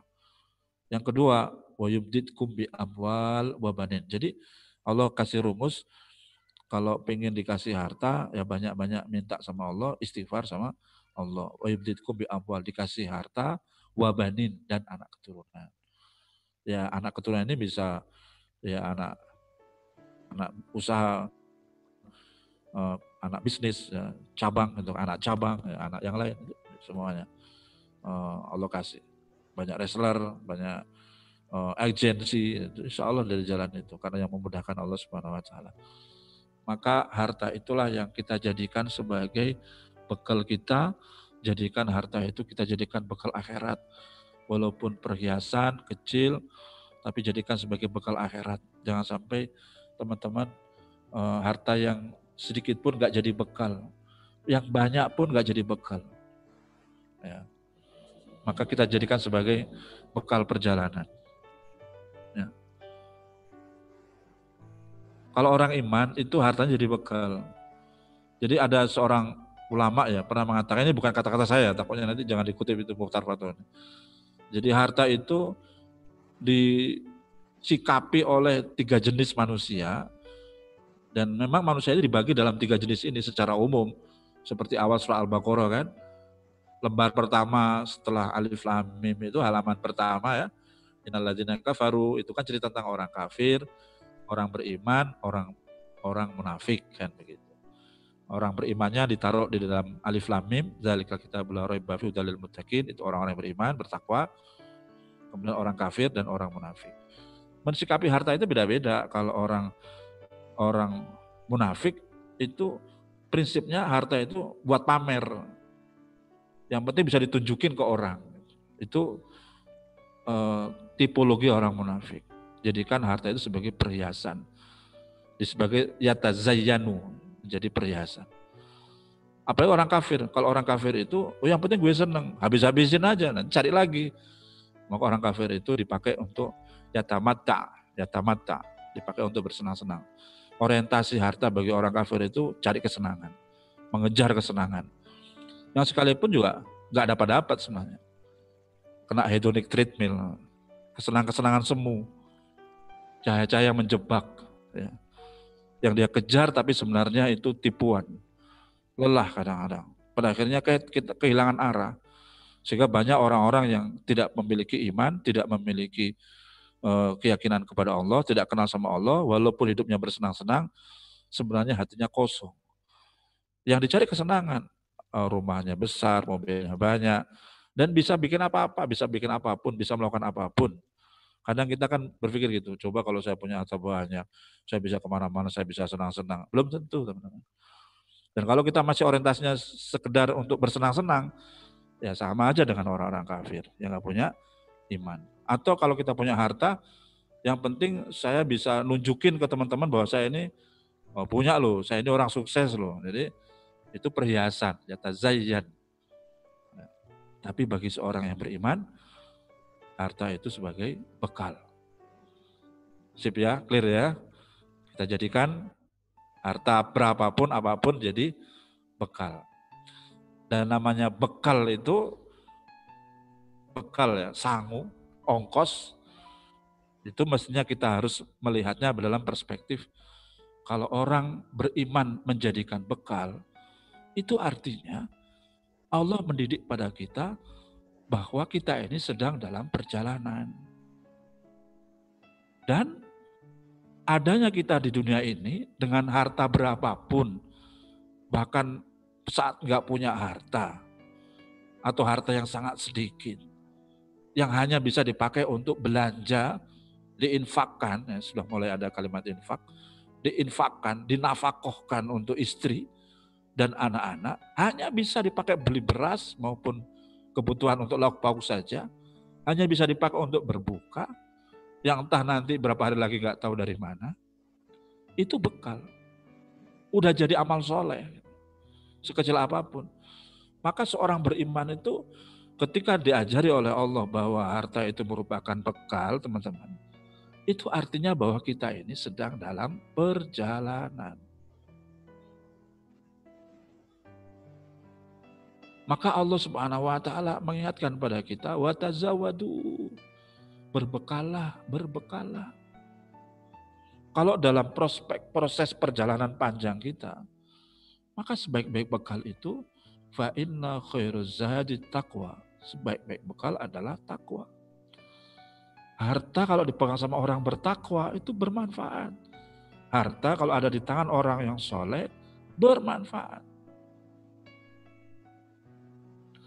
Jadi pesan pentingnya adalah ketika harta itu menjadi bekal, maka berarti Allah juga memahamkan kepada kita bahwa kita ini sedang dalam perjalanan. Kalau dalam perjalanan, kan filosofinya kalau sedang dalam perjalanan itu teman-teman, berarti memang gak sekedar bekal. Orang kalau perjalanan, walaupun sekarang sedang ada lockdown dan sebagainya, itu artinya saya mau ke Jakarta, harus jelas tujuannya. Yang kedua, siapkan bekal. Ya kan? Maka harta itu harus jelas juga tujuan kita dalam rangka apa? Untuk menghadap kepada Allah. Dan bekalnya di antara adalah harta yang Allah titipin ini. Jadi teman-teman Anda kerja, Anda berusaha hari ini juga sambil menyimak, sambil berikhtiar, sambil bekerja. Hasil yang Anda dapatkan untuk menafkahi keluarga itu kan juga menjadi bekal yang bernilai akhirat. Dan itulah harta. Dan itulah yang bisa memberikan kebaikan yang menjadi bekal perjalanan nanti ke akhirat. Karena perjalanan itu sekali lagi pasti tetapkan tujuannya, terus siapkan bekalnya. Yang ketiga, jangan sampai dalam perjalanan itu Anda kena tipu. Ya kan dalam perjalanan bisa kena rampok, kecopet, atau hilang, tertinggal, barang tertinggal. Hati-hati. Nah, bisa jadi harta-harta yang kita miliki ini tidak jadi bekal karena sia-sia, nggak jadi manfaat kebaikan. Nah, dalam yang keempat, kalau kita bepergian itu selain bekal, selain tujuan, selain peta perjalanan ya, terus selain juga jangan terjebak oleh rest area. Jadi jangan sampai harta ini akhirnya membuat kita terjangkit nafsu, melakukan sesuatu, membelanjakan sesuatu yang tidak manfaatnya. Makanya itu ditanya sama Allah nanti di akhirat tentang harta itu di mana kau dapatkan dan dibelanjakan kemana harta itu. Maka harta-harta itu sesungguhnya adalah harta yang ia makan akan sirna, yang kita pakai akan usang. Tapi yang kita beri, yang kita infakkan, yang kita belanjakan dalam kebenaran, dalam kebaikan, dalam iman dan takwa, itulah yang menjadi bekal kita. Menjadi bekal kita. Semua kebaikan. Sedekah kita buat keluarga. Nah, maka semua yang dimakan akan sirna, ya. Semua yang akan usang, ya kan? Dan yang diberikan itu akan jadi bekal. Maka jadikanlah mindset harta kita ini harus jadi bekal sekecil apapun, apalagi yang dilimpahkan banyak harta. Dan ini harus menjadi mindset hidup kita, jadi frame kita bahwa seorang mukmin selalu menjadikan harta sebagai bekalan dia hidup di dunia. This is my lifestyle. Nah, di antaranya adalah saya akan menyampaikan bahwa pembelanjaan harta itulah di antaranya dengan infak. Infak is my style. Terakhir ini ya, slide terakhir kayaknya. Jadi sekarang pertanyaannya apa bedanya infak, sedekah, zakat, dan wakaf ya? Kalau saya tanya pasti jawabannya pada panjang nanti ya. Ada yang sudah tahu ya apa bedanya infak, sedekah, zakat, dan wakaf? Sebelum bicara bedanya, persamaannya lah. Jadi kalau persamaannya itu infak, zakat, sedekah, wakaf itu adalah sesuatu yang kita berikan, infak itu diberikan, dikeluarkan untuk mendapatkan ridho Allah, untuk ditujuan pahala kebaikan dari Allah Subhanahu wa taala. Baik zakat, sedekah, wakaf, infak, semua itu untuk Allah Subhanahu wa taala. Itu persamaannya. Sesuatu yang kita lepas, sesuatu yang kita keluarkan, itu namanya infak, sedekah, zakat dan sebagainya. Nah, adapun kalau perbedaannya itu, kalau infak sesuatu yang memang infak itu sesuatu yang kalau kita keluarkan bisa jadi infak wajib, bisa jadi infak sunnah ada. Kalau zakat sifatnya wajib. Jadi kalau zakat itu Allah jelaskan dalam surat At-Taubah, kewajiban terkait harta yang wajib dikeluarkan dengan standar tertentu, ukuran tertentu, jumlah tertentu, batas tertentu, dan masa tertentu, namanya itu zakat. Dan itu hukumnya wajib. Kalau infak itu ada wajib, ada sunnah. Dan infak ini lebih ke sifatnya harta, sifatnya materi. Jadi infak itu sesuatu yang sifatnya materi, sifatnya harta. Jadi saya infak uang dan sebagainya. Maka kalau infak itu yang wajib apa? Infak sesuatu yang dinafkahkan seorang suami pada istri, itu wajib. Sesuatu yang karena mewajib menafkahi istri, itu wajib dikeluarkan. Itu infak wajib. Kalau nggak dilakukan ya dosa. Ya, infak sunnah kalau misalnya kita membantu memberikan sesuatu kepada orang-orang yang membutuhkan, termasuk orang tua yang bukan kewajiban tanggungan kita, itu sunnah. Termasuk infak-infak yang lainnya yang kita bahas. Ya itu ya. Kalau sedekah itu sifatnya umum. Jadi semua ini disebut sedekah. Jadi kalau infak lebih fokus kepada materi, tapi kalau sedekah itu umum sifatnya. Zakat itu bisa disebut dengan sedekah. Ya, zakat itu bisa disebut sedekah. Dalam surat Taubah kan, innamas shadaqatu lil fuqara wal masakin wal amilin 'alaiha wal mu'allafatil qulubihim. Itu bahasa zakat, tapi Al-Qur'an membahasakan dengan sedekah. Jadi termasuk sedekah bukan sekedar dalam bentuk uang, tapi bisa juga dalam bentuk senyum, sedekah. Maka kalau kotak itu yang bagus ya kotak infak, bukan kotak sedekah ya. Ya kan, bukan kotak sedekah tapi kotak infak. Kalau kotak sedekah bisa jadi ya kita nggak ngasih uang saja, tapi ya sudah kotaknya lewat terus senyum gitu kan. Jadi kotak sedekah. Jadi. Nah, senyumin aja. Tabas samuka fi wajhi akhika sodako. Senyum itu sedekah. Ya, terus menyingkirkan duri pinggir jalan sedekah. Dan hadis Rasulullah SAW. Makanya kenapa saya sebut sedekah itu ya habits kita, harus menjadi tradisi kita, menjadi kebiasaan kita. Di ruang apapun terus bersedekah. Awalaysa qad ja'alallahu lakum ma tasaddaqun. Bahasakan dengan sedekah itu. Karena ceritanya ini ada komunitas sahabat-sahabat di sahabat-sahabat Ansor itu mengadu ke Rasulullah. Karena kalau zaman dulu kan berfastabiqul khairat tuh ibadahnya terus berlomba-lomba. Nah, ketika dia melihat orang-orang yang kaya raya kalah persaingan karena saya ngomong ke Rasul, ya Rasul, saya sholat malam, dia juga sholat malam ya Rasul. Saya ibadah, dia juga ibadah ya Rasul. Tapi giliran dia sedekah, saya nggak bisa sedekah ya Rasul. Nah gitu. Kira-kira apa yang bisa saya lakukan ya Rasul, tambahan lagi amal-amal lain ya, untuk bisa mengalahkan dia. Gitu. Maka Rasulullah SAW bersabda, hadis Muslim, ini potongannya saja. Rasulullah mengatakan, bukankah semua yang engkau lakukan, takbirmu itu sodako, tasbih merupakan sodako, ya kan? Tahmidmu merupakan sodako, tahlilmu merupakan sodako, mengajak amal ma'ruf juga sedekah, melarang dari mungkar sedekah, bikin posting status yang kebaikan, ngajak kebaikan sedekah, ya kan? Meramaikan lagi ajakan-ajakan untuk di inspirator amal misalnya, sedekah.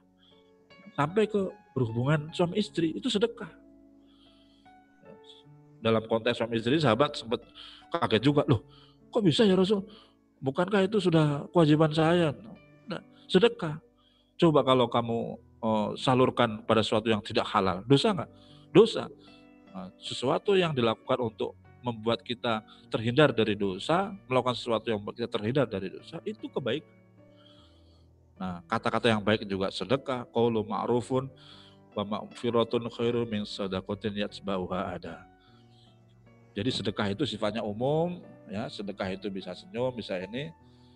Jangan sampai gini, sudah harta nggak punya, ya kan, semen nggak punya, terus kurma nggak punya, senyum juga enggak gitu kan. Ya jangan sampai. Minimal kalaupun kita nggak bisa sedekah dengan harta yang kita miliki, jadikanlah hidup ini dengan senyuman, berbuat kebaikan, amal ma'ruf nahi mungkar. Dan yang ketiga adalah wakaf isme aset. Wakaf itu benar jadi aset karena wakaf sesuatu yang kekal. Dan insya Allah nanti akan dibahas lebih detail terkait dengan wakaf. Ala kulli hal teman-teman, yuk kita jadikan sedekah sebagai habits dan infak adalah sebuah style kita. Infak yang harta yang kita miliki, yang Allah titipin ya kepada kita, itu memberikan dampak kebaikan buat sebanyak-banyak orang. Tumbuh seperti biji, tertanam di dalam tanah, dalam surah Al-Baqarah 261, infak itu kayak gitu. Dan bahasanya memang masalul ladina yunfikuna amwalahum. Khusus tentang infak ini Allah gambarkan seperti biji yang ditanam lalu tumbuh. Dari tanam itu tumbuh jadi 7, yang 7 ini masing-masing jadi 100. Berarti apa hikmahnya? Namanya biji berarti harus dipilih. Kalau mau infak, pilihlah dari biji-biji pilihan. Jangan benih yang nggak tumbuh, benih yang kopong, yang nggak bisa bagus. Ambillah dari benih-benih pilihan supaya dia tumbuh. Apa benih pilihan itu?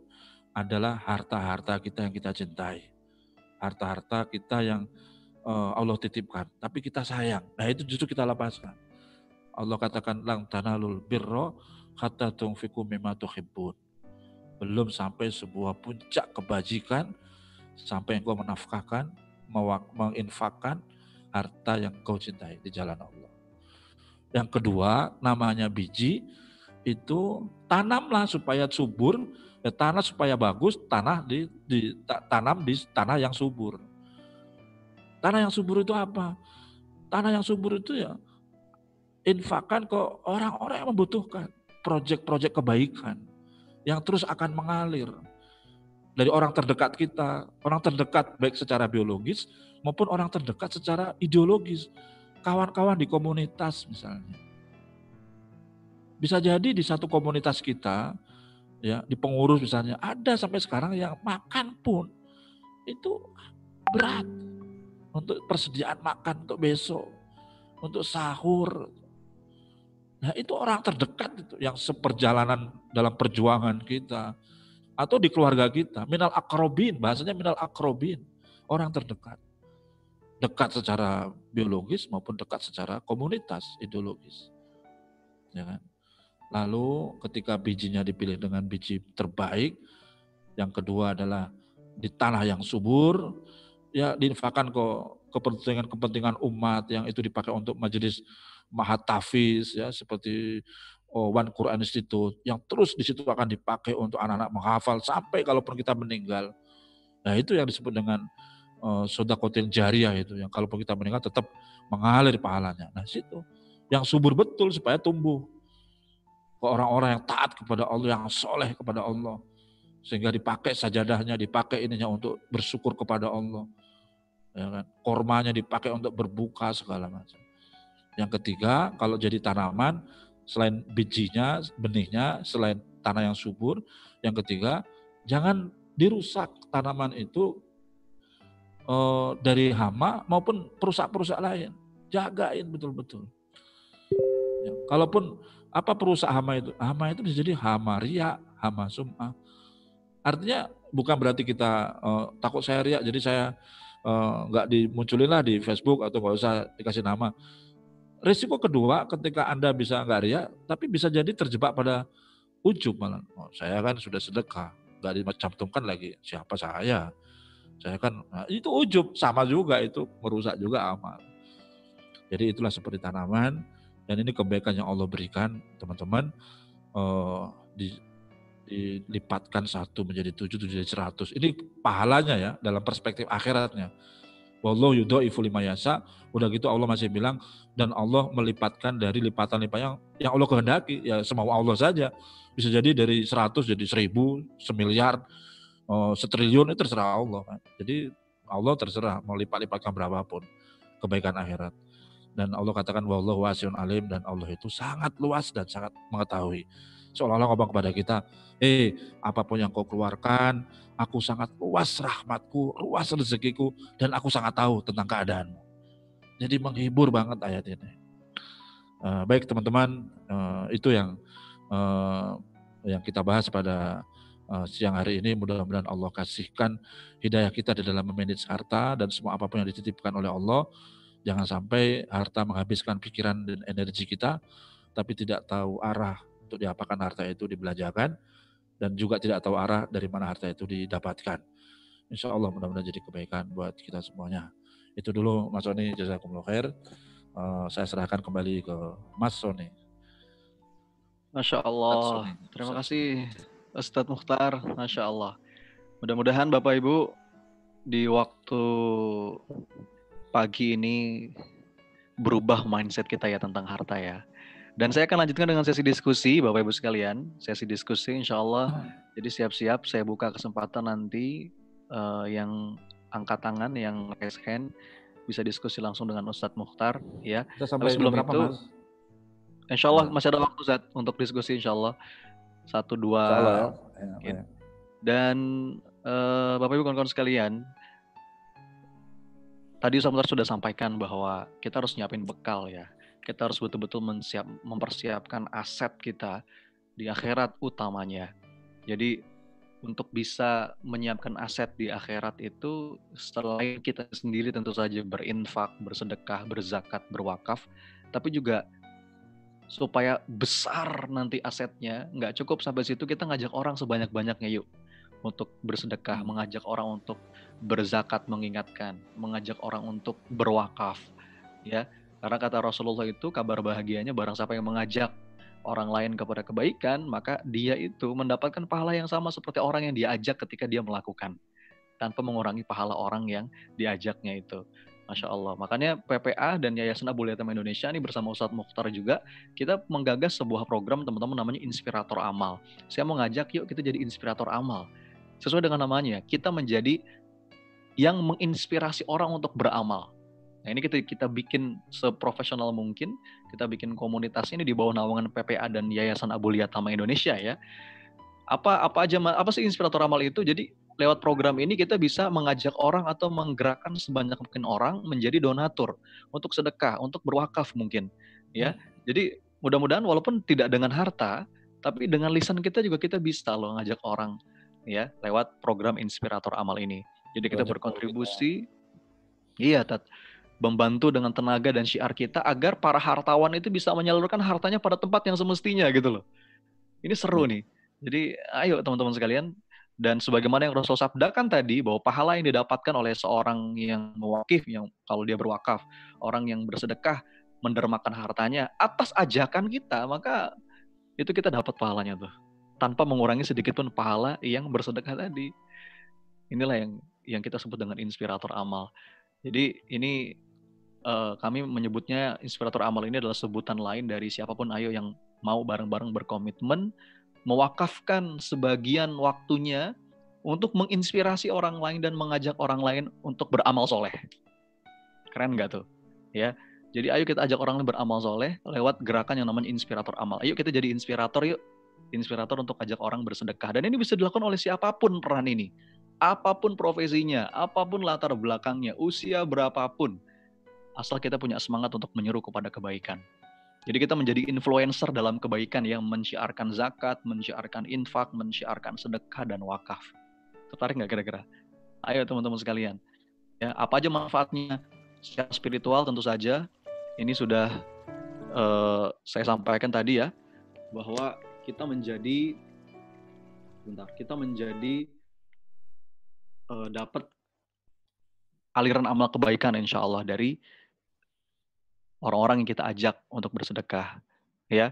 Kemudian secara intelektual juga nanti di Inspirator Amal ini teman-teman sekalian, kita akan mendapatkan bimbingan dari para trainer nih. Diantaranya dari Ustadz Mukhtar juga ya, dan dari beberapa guru-guru yang lain. Itu secara intelektual.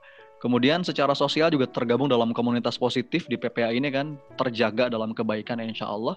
Jadi kita bikin rapih gitu ya, terorganisir supaya gerakannya sistematis dan masif insya Allah.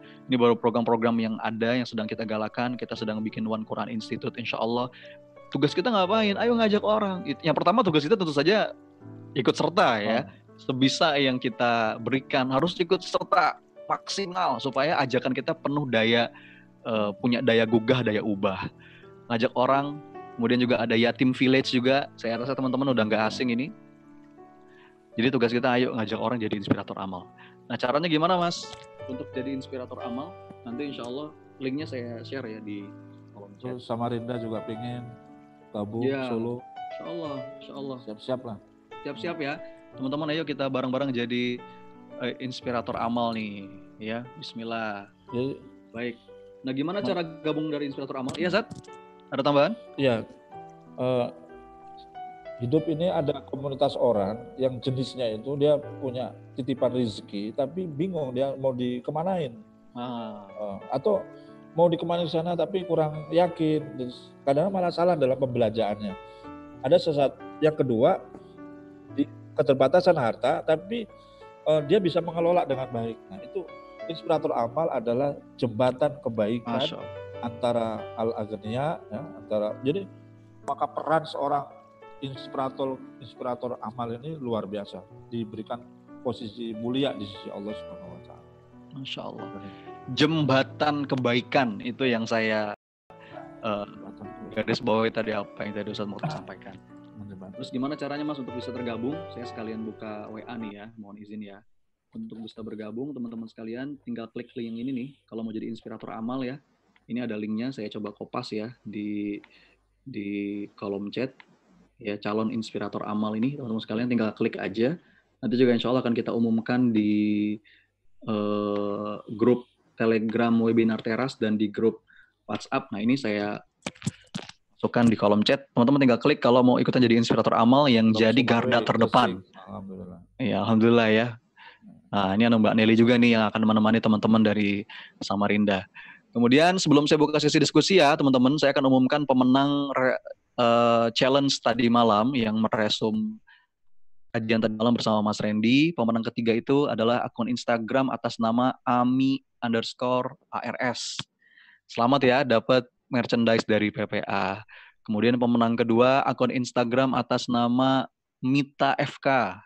Mita FK nih dari Tawangmangu nih, Masya Allah. Selamat dapat merchandise dari PPA Institute. Dan yang juara pertama dapat emas 24 karat dari EOA Gold adalah akun Instagram atas nama Fajar Rocks _ Masya Allah. Selamat ya, dapat emas 24 karat dari EOA Gold. Nah terus klaim hadiahnya kemana Mas? Ke nomor ini nih. Saya kopas lagi ya, 081398630305. Tulis di kolom chat 081398630305. Yuk teman-teman yang belum dapat yang belum dapat door prize, ayo ikut challenge-nya makanya ya, sesering mungkin. Oke, bismillah. Nah, itu pertanyaan untuk link inspirator amal sudah saya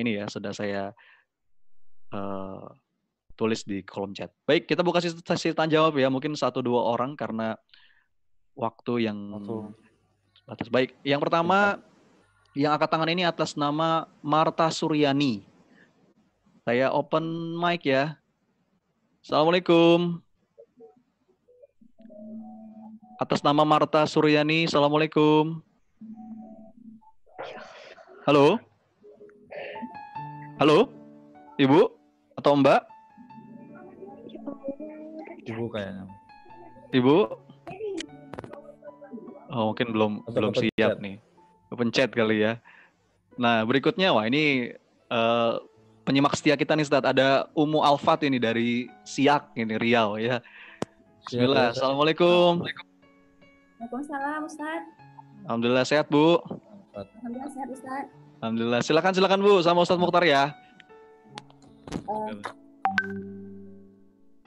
Assalamualaikum Ustaz. Assalamualaikum warahmatullahi wabarakatuh ya Ummu Alfat. Ya Ustaz, ini saya Ustaz mau nanya Ustaz, agak galau nih Ustaz. Ini Ustaz, mungkin mengenai harta ya Ustaz, mengenai harta. Jadi saya ada 3 kasus nih Ustaz. Yang satu saya itu ada ikut asuransi syariah Ustaz. Ada ikut asuransi syariah, terus saya ragu apakah saya lanjutkan atau saya tutup, kemudian saya alihkan ke wakaf, sedekah, dan infak, uang yang rutin saya keluarkan. Terus yang kedua, saya ada ya mungkin membahagiakan orang tua Ustadz dengan membelikan beliau mobil, tapi dengan cara menyicil Ustadz. Cuman ini tinggal, saya kira itu 3 tahun Ustadz, kalau 3 tahun insya Allah mungkin 2 bulan lagi selesai. Ternyata kemarin informasi dari ibu saya, 1 tahun lagi. Jadi kata orang tua saya, ya sudah kamu selesaikan 2 bulan ini, 1 tahun lagi nanti biar adik-adik aja yang bantu. Jadi saya selesai kewajibannya gitu. Tapi saya juga merasa agak kurang ini juga Ustadz, maksudnya karena orang tua ya tetap saya bantu. Cuman saya agak ragunya itu tadi Ustadz, karena kan itu masih dalam bahasa utang Ustadz. Itu 2 Ustadz. Yang ketiga masalah arisan emas Ustadz. Itu saya juga agak ragu apakah itu saya lanjutkan atau saya stop Ustadz. Biar saya alihkan ke dalam bentuk wakaf, infak, dan sedekah uangnya itu Ustadz, biar lebih ya mungkin biar lebih berkah Ustadz. Mohon arahannya Ustadz. Terima kasih. Masya Allah. Terima kasih. Ini kayaknya pertanyaan yang mewakili banyak orang nih tadi. Panjang ini pertanyaan. Silakan Ustadz. Satu. Pertama tentang asuransi. Jadi sekarang terkait hukumnya dulu, yang kemudian terkait skala prioritas. Jadi kalau hukum itu kan ya benar salah, haram halal. Kalau skala prioritas tinggal pilihannya ke Ibu Ummu Alfat nanti. Mau pilih yang mana, pilih yang lebih menenangkan. Kalau semua ijtihad fikih itu harus diambil sesuai dengan yang membuat kita lebih tenang. Karena memang ijtihad fikih itu macam-macam. Nah, terkait dengan asuransi syariah, dalam perspektif DSN MUI itu dinyatakan halal karena sudah ada fatwa MUI-nya. Menurut MUI dengan dalil-dalil yang sudah dijelaskan. Ya kan? Walaupun semua yang terkait dengan muamalah keuangan atau harta itu pasti banyak ikhtilaf. Ya, mau diambil di fatwa MUI silakan, yang lebih moderat lah. Nah, kalau sekarang sesuatu yang halal misalnya secara MUI, fatwa MUI, terus disandingkan dengan wakaf yang tadi, nah mana yang lebih mulia? Saran saya arahkan ke sisi-sisi yang memang wakaf ataupun infak misalnya. Dan fahami dan yakini bahwa penjaminan itu Allah Subhanahu wa taala. Terlepas dari hukum ya, bahwa asuransi syariah itu saya posisikan hukum ini halal. Walaupun mayoritas sebagian orang juga mengatakan itu ada haramnya dan sebagainya, bergantung kepada asuransi. Terus ada syarat-syaratnya lah. Asuransi itu disebut sebagai asuransi yang halal itu bagaimana, panjang sekali. Misalnya penempatan aset itu di bisnis yang haram atau tidak, itu sampai ke situ. Jadi asuransi kalau misalnya ditaruh di bisnis yang haram, ya menjadi haram, nggak boleh kita ikutin. Terus asuransi itu tidak boleh membuat kita jadi rugi. Artinya ada unsur maisirnya, unsur gorornya, spekulatif. Jadi kita keluarin sekian puluh juta, ternyata yang keluar nggak segitu. Nah, itu berarti tetap haram. Jadi, tapi kalau harus menimbang mana yang lebih baik, jika pengen diwakafkan itu lebih bagus, karena wakaf itu artinya sedekah kita. Dan kalau kita dalam rangka untuk membackup supaya nanti sakit bagaimana, terus kalau kebakaran dan sebagainya, maka benefit dari wakaf atau benefit dari yang terkait dengan sedekah tadi ya, sedekah itu bisa wakaf, bisa apapun, apalagi yang terkait dengan harta, maka Rasulullah SAW bersabda, as-sodaqotu, ya, kalau kita bicara sodaqoh berarti semua ya, bisa wakaf, bisa sedekah, bisa infak, bisa zakat. As-sodaqotu tadfa'ul bala. Sedekah itu menolak bala, sedekah itu menolak penyakit, sedekah itu menolak apapun yang membuat kita khawatir. Jadi bisa jadi sakit itu Rasulullah pernah menasihatkan, dawu mardokum bis sodaqoh, sembuhkan sakit-sakitmu dengan sedekah. Jadi itu cara syar'i yang nggak bisa ditawar-tawar lagi. Maksudnya betul-betul petunjuk dari Allah. Kalau pengen terjaga, pengen sembuh, pengen jauh dari bala, ya bersedekah, berinfak. Maksudnya bisa berinfak, bisa wakaf dan sebagainya. Sedekah itu bisa infak, bisa wakaf. Pertanyaan yang pertama sudah, yang kedua sudah. Yang kedua tadi apa maksudnya? Yang mengenai ini Zat, cicilan mobil ya tadi dan arisan emas. Ya, sebentar, cicilan mobil, leasing, itu leasing riba. Leasing itu riba ya. Penjelasannya panjang. Tapi begini, banyak yang juga banyak sekali yang berkonsultasi nanya ada hal-hal yang sangat beririsan dengan orang tua. Yang tadi itu kan juga terkait dengan orang tua. Bahkan ada posisi teman-teman yang orang tuanya itu belum paham.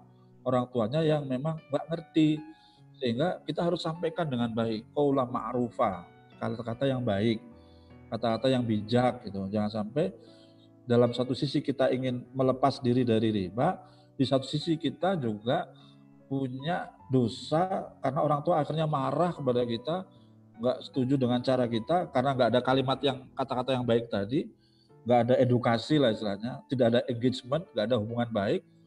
Akhirnya harus terjadi orang tua marah, orang tua murka, itu yang justru juga lebih berbahaya.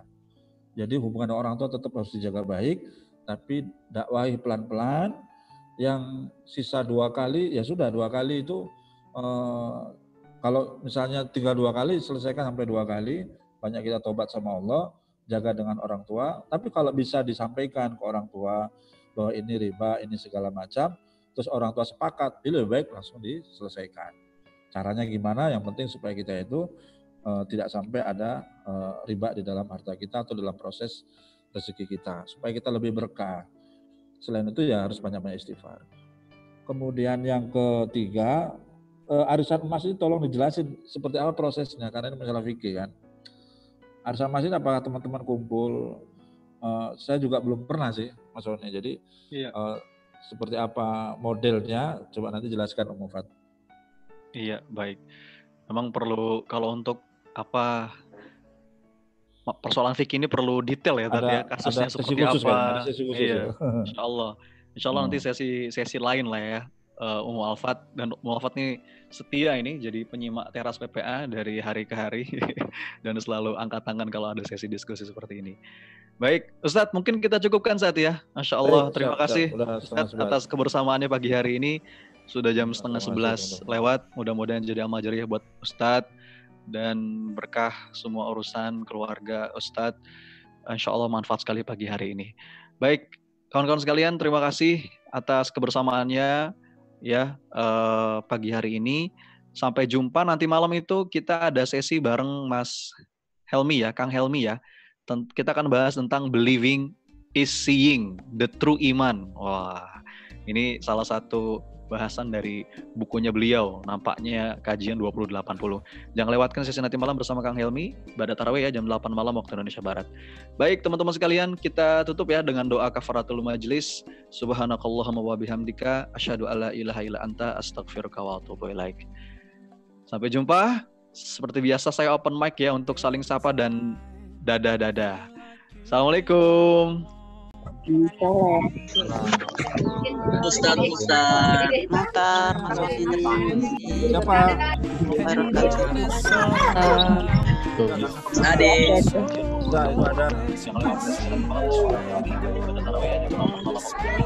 Dari Gunung Bagus. ECNT ya.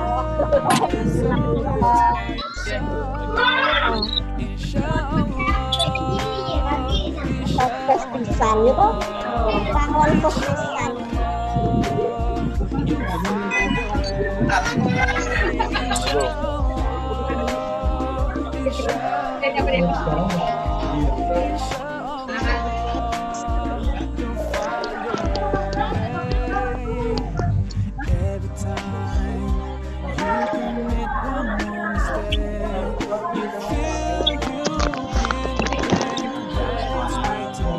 Allah berkahi.